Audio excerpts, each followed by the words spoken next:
tika te nzambe na biso mayemonso koleka awa kino mokolo tokosilisa yo bengama nzambe biso tobengama bana na yo na kombo ya tata mwana mpe molimo mosantu tosengelaka monso. Amen. Merci pour la prière. Nous demandons au professeur Lututala, président des séances, de pouvoir ouvrir et démarrer.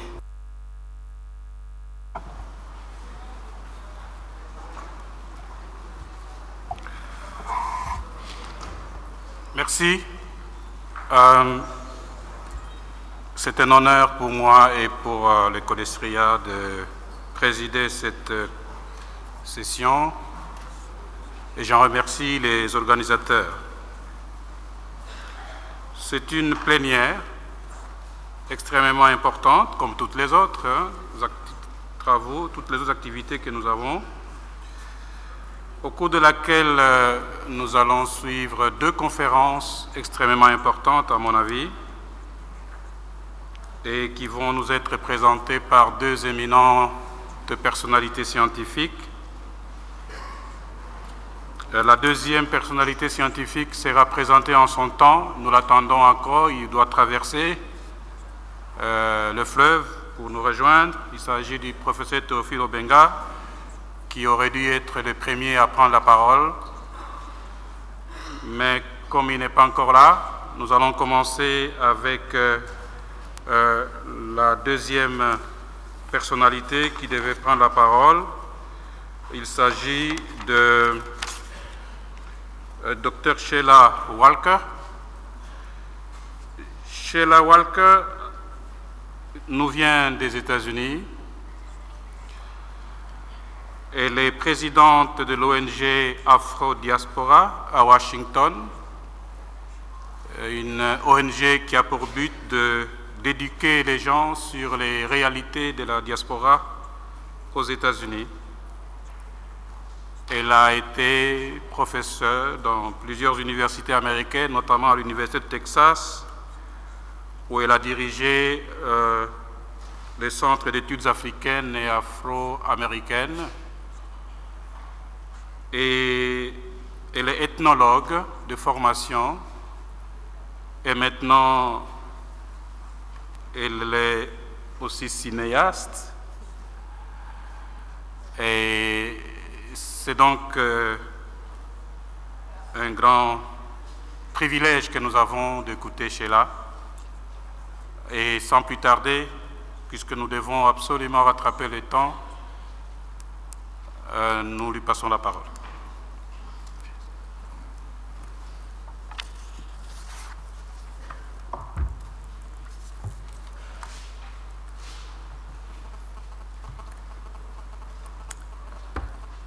Merci beaucoup. Je suis très heureuse d'être là et je suis très reconnaissante à son éminence et aux organisateurs de cet événement.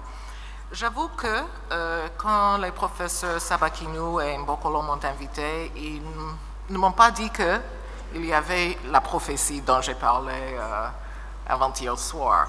Alors je considère que le fait de faire partie d'une prophétie donne une certaine envergure pour moi, à cet événement, une certaine envergure personnelle et institutionnelle, je crois. J'ai découvert l'église du prophète Simon Kimbangu quand j'ai fait des études en France et je voulais faire mon travail de terrain pour mon doctorat ici. Sauf que je me suis retrouvée en Côte d'Ivoire et j'ai étudié une autre église prophétique africaine, c'est-à-dire l'église du prophète Harris. Alors, c'est une sensation peut-être de compléter un cercle, d'être de retour ici, un retour intellectuel et peut-être historique aussi. Moi, on m'a présenté comme étant des États-Unis. À vrai dire, après mes expériences et mes recherches, je considère que mon identité est que je suis de la diaspora africaine avec un passeport des États-Unis comme accident du bateau négrier. Personne n'a demandé à mes ancêtres où ils voulaient aller. Je ne m'en plains pas, c'est un constat. C'est tout. Et Ce n'est qu'en étant en Afrique plusieurs fois, dans beaucoup d'endroits, et en sillonnant les communautés de la diaspora africaine aux Amériques d'abord, et puis dans une bonne partie du reste du monde, que j'ai pu comprendre beaucoup d'éléments de ma culture comme africaine-américaine aux États-Unis. Et je considère que je fais partie de la deuxième diaspora africaine, la première ayant été la diaspora de tous les êtres humains, quand les êtres humains modernes sont sortis de l'Afrique il y a 100 000 ans. Avant de parler des Africaines-Américaines des États-Unis, je me sens obligée de contextualiser ma société au sein du reste des Amériques, parce que nous avons une ignorance énorme sur ce que sont les Amériques et quel est le rôle de l'Afrique et les afrodescendants dans le développement des Amériques. Et quand je parle des Amériques, je parle de tout le territoire continental et insulaire entre le Chili et le Canada. Je n'étais pas au courant, et je pense que vous ne l'êtes pas non plus, je n'étais pas au courant de la démographie de base des Amériques. Je pense que nous savons qu'après l'arrivée de Christophe Colomb, il y a eu deux phénomènes humains très importants. Il y a eu le génocide des autochtones des Amériques, 100 ans après l'arrivée de Colomb. 90% des autochtones n'étaient plus là. Et l'autre phénomène qui est très important dans la construction des Amériques, c'est l'esclavage des Africains, qui a duré à peu près 500 ans, aux États-Unis un peu moins de 400 ans, mais dans le reste des Amériques jusqu'à 500 ans. Nous savons maintenant, quand j'ai commencé à apprendre quelque chose sur les rapports entre l'Afrique et les Amériques, j'ai appris qu'on ne pouvait pas savoir beaucoup sur les liens entre l'Afrique et les Amériques, parce qu'il n'y avait pas de documents. C'est faux. Ce que nous savons maintenant, il y a une banque de données d'à peu près 35 000 voyages de bateaux négriers avec beaucoup de détails, date de départ de quel port en Europe, date d'arrivée à quel port en Afrique, date d'arrivée à quel port aux Amériques, numéro d'hommes, femmes, enfants. Au 19e siècle, la plupart de la cargaison humaine était d'enfants. Nous savons aussi qu'à peu près 45% de ces Africains étaient de l'Afrique centrale. Alors, il faut considérer que les cultures de l'Afrique centrale sont la base de beaucoup d'éléments culturels des Amériques, toutes les Amériques. Si on a appris quelque chose sur l'esclavage, on a appris que c'était une migration involontaire de bras, de corps, de gens qui étaient allés pour couper la canne, pour récolter le coton. C'était aussi une migration involontaire de tête, de cerveau. C'était la première fuite de cerveau de l'Afrique vers les Amériques et le premier transfert de technologie aussi. On ne nous a pas enseigné que la technologie de l'or aux Amériques, par exemple, est africaine. Maintenant, on peut le dire. Beaucoup de l'agriculture des Amériques, l'agriculture tropicale des Amériques a été très influencée par les Africains. Et une preuve, c'est qu'il y a des mets aux Amériques qui ont gardé leur nom qui viennent de l'Afrique centrale, le Kalalu, Kalulu, Mondongo, Wandu, il y a plein de mots comme ça, le gombo. Et nous avons, quand on pense aux Amériques en général, on a tendance à penser à la carte européenne, coloniale, qui a déterminé qui parle espagnol, qui parle français, qui parle portugais. Mais moi, après mes études, je vois qu'il y a une autre carte des Amériques qui est une carte africaine des Amériques, une carte ethnique, une carte culturelle. Et si on connaît suffisamment l'Afrique, on la voit aux Amériques. Et puis, étant au Congo, je me sens obligée de dire que le mot africain le plus utilisé aux Amériques est Congo. Le deuxième mot est Angola. Après ça, je pense que c'est Manding, qui serait le troisième terme africain utilisé. Mais Congo s'utilise beaucoup. Ça s'utilise pour les pois. Il y a pois Congo en Haïti. Au Panama, il y a ají Congo. Piment. Congo, c'est le piment le plus fort. Il y a les rites Congo en Haïti, rite au sein du vaudou, la spiritualité. En Uruguay, il y avait la nation Congo, qui, dont les artistes afro-uruguayens font des récréations maintenant. Et il y a des traditions royales qui perpétuent le sens de la royauté Congo, surtout au Brésil, dans les États comme Minas Gerais, São Paulo. Il y a beaucoup de reines et rois du Congo, des royaumes du Congo qui existent jusqu'à maintenant, au Panama aussi. Et ils appellent le tambour au Brésil ngoma. Je pense que c'est un terme que vous pouvez reconnaître, ngoma, candombe.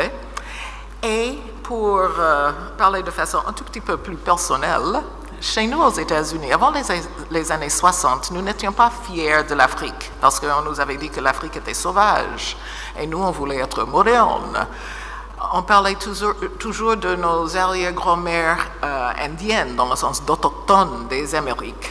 Je connaissais mon arrière-grand-mère, l'autochtone des Amériques. Ce que je ne savais pas était qu'elle s'appelait, son nom de naissance était Amelia Congo. Alors j'ai fait un peu de généalogie. Et j'ai trouvé que son père s'appelait Noah Congo et la mère de Noah Congo s'appelait Maria Congo. Elle est née en 1800 dans l'État de Delaware aux États-Unis. J'ai trouvé tout ça dans les archives nationales des États-Unis. Et j'ai trouvé que dans le premier recensement de 1790, il y a un Congo et j'imagine que c'était le père de Maria Congo. Et je veux ajouter à cela que cette famille, qui s'appelle Congo jusqu'à maintenant, appartenait à une église séparatiste, comme l'église de Simon Kimbangu. Cette église a été créée, c'était la première église séparatiste créée aux États-Unis en 1813, et elle s'appelait à ce moment-là l'église de l'Union des Africains. Ou l'église, maintenant l'église s'appelle l'église méthodiste protestante Union africaine. Alors le terme africain est resté. Il y a une église qui est plus connue et qui a eu un impact, d'abord une église qui est plus grande, qui a eu un impact en Afrique, y compris en Afrique centrale, et c'est l'église méthodiste épiscopalienne africaine, qui a gardé son nom africaine jusqu'à maintenant. Et c'est la première église à laquelle j'appartenais. Cette église a été créée en 1816 par des Africains-Américains qui étaient membres d'une église méthodiste. Et au début, quand ils étaient très peu nombreux, on les permettait de s'asseoir où ils voulaient. Mais quand ils devenaient plus nombreux, un dimanche, pendant la prière, ils étaient agenouillés et puis il y a des Blancs qui sont venus, qui leur ont dit de se lever et de partir parce qu'ils étaient devenus trop nombreux. Ils ont dit, ah bon, d'accord, on s'en va pour de bon. On va créer notre propre église et ça s'est fait. Et maintenant, il y a deux grandes églises africaines-américaines aux États-Unis, cette église africaine méthodiste épiscopalienne et l'église baptiste. Et l'église africaine méthodiste épiscopalienne a créé des universités et plein d'institutions. Le professeur Mbokolo m'a donné plusieurs thèmes, alors je vais essayer de répondre aux thèmes qu'il m'a donnés. Et je vais essayer de mettre l'accent sur les églises indépendantistes quand c'est logique. L'Église, pour nous, a eu deux fonctions principales. D'abord, c'est un lieu d'entretien des éléments d'une identité d'origine africaine visible. La première fois que j'ai vu la transreligieuse, je suis allée à une église baptiste dans le nord des États-Unis, dans une grande ville, et j'ai vu un comportement que je ne reconnaissais pas. Les dames, surtout, commençaient à se lever, à danser, à pousser des cris, et je ne comprenais pas. J'ai demandé ce que c'était, on m'a dit que c'était l'esprit. J'étais un enfant curieux, je voulais savoir qui est l'esprit, d'où vient l'esprit, pourquoi est-ce que l'esprit se comporte comme ça. Et ce n'était qu'en allant au Brésil, à Cuba, en Haïti, au Suriname, à d'autres lieux de la diaspora africaine que j'ai vu le même comportement, et j'ai compris que c'était une continuité de certaines traditions spirituelles africaines où le lien entre le divin et l'humain est si proche que l'esprit, le divin, l'orisha, le vaudou entrent dans le corps de la personne. Et la personne danse, une danse cosmique. 1 minute pour saluer l'entrée du chef.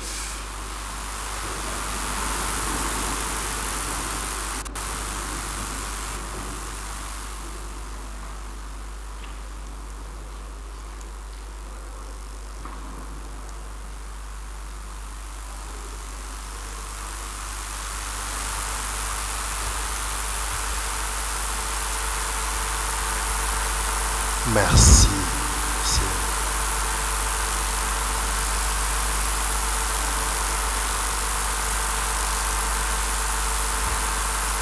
Merci bien, Son Éminence.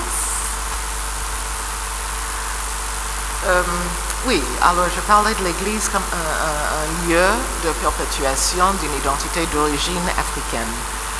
C'est aussi un lieu d'entretien de la musique. Vous connaissez tous certainement la musique africaine-américaine, les micro-spirituels qui sont à la base de beaucoup de la musique populaire des États-Unis. Les institutions religieuses ont aussi servi de lieu de lutte pour l'émancipation. On avait un prophète, Nat Turner, qui était considéré comme terroriste par les esclavagistes blancs, mais il était considéré comme héros pour les esclavagisés africains-américains. Et il a eu une vision où Dieu lui a montré une scène où il voyait des esprits noirs et des esprits blancs qui luttaient. Et il a compris que sa mission était de lutter contre l'esclavage. On lui a dit dès petit qu'il ne ferait pas un très bon être esclavagisé parce qu'il pensait trop, il analysait trop, et il avait des visions qui lui venaient du divin. Et alors en 1834, lui, il a organisé une soixantaine d'Africains-Américains et ils ont commencé à s'attaquer à leurs oppresseurs. Ils en ont tué pas mal, une soixantaine aussi. Et bon, évidemment, c'était la période de l'esclavage aux États-Unis. En fin de compte, on l'a exécuté, mais c'était un de nos prophètes importants. Et le fait qu'il ait pu organiser tous ces gens, ça a d'abord créé une certaine peur du côté des esclavagistes et un certain courage du côté des Africains-Américains en esclavage.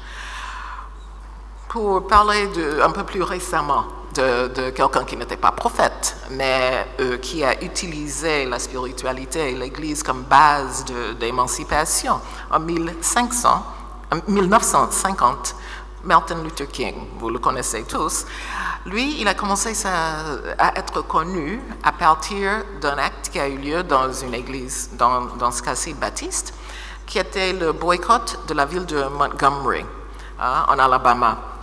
C'était pendant la ségrégation raciale, toutes les institutions étaient ségrégées, y compris le transport public. Alors, l'événement qui a déclenché le mouvement des droits civiques était, peut-être que vous connaissez ça, Rosa Parks, une dame très respectable. Elle était dans un bus, elle était assise devant. Le chauffeur blanc lui a dit de s'asseoir à l'arrière, de se mettre à sa place, et elle a dit non, je ne me lève pas. On l'a mise en prison et le même soir, il y a eu un rassemblement de la communauté africaine-américaine dans une église baptiste, Dexter Avenue.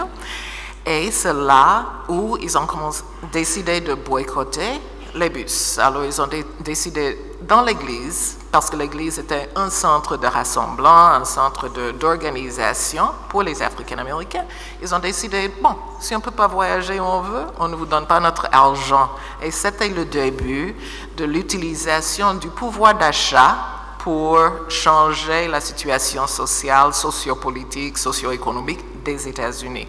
Et c'est grâce à ce rassemblement que Martin Luther King a commencé à être connu. C'était ce soir-là à Dexter Avenue Baptist Church. Je vous disais que l'Église méthodiste africaine-américaine a des universités. Aux États-Unis, grâce à la ségrégation raciale, a eu des effets qui n'étaient pas négatifs pour nous aussi, parce qu'on a été obligé d'avoir une société parallèle.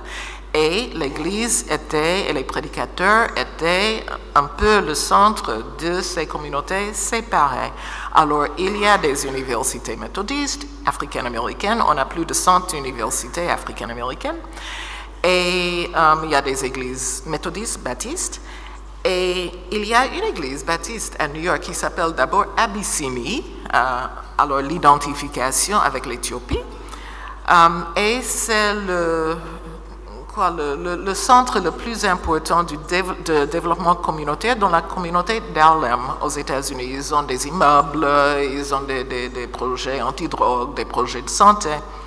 Alors l'Église n'a pas uniquement des fins spirituelles. L'Église, chez nous, l'Église africaine-américaine a beaucoup d'objectifs sociaux et sociopolitiques, socio-économiques aussi. Le professeur Mbokolo m'a demandé de parler aussi de quelques grands moments de solidarité entre africaines-américaines des États-Unis et l'Afrique. Alors je me suis demandé, bon, c'était quand? Alors je pensais aux grands moments où il y a eu des mouvements de masse, mais il y a eu beaucoup de grands moments. Hein? À la réflexion, je me suis rendu compte qu'il y avait beaucoup de mouvements. D'abord, aux États-Unis, jusqu'au milieu du 19e siècle, les institutions africaines-américaines avaient tendance à s'appeler africaines. Il y avait à Boston, il y avait l'école libre africaine, il y avait des sociétés d'aide mutuelle qui s'appelaient africaines. Je vous ai parlé de l'église qui s'appelle africaine. Et qu'est-ce qui s'est passé au milieu du 19e siècle? D'abord, l'émancipation. Et quand les Africains-Américains ont été émancipés de l'esclavage ou se sont auto-émancipés de l'esclavage, parce qu'il y avait ça aussi, et c'est très important de souligner,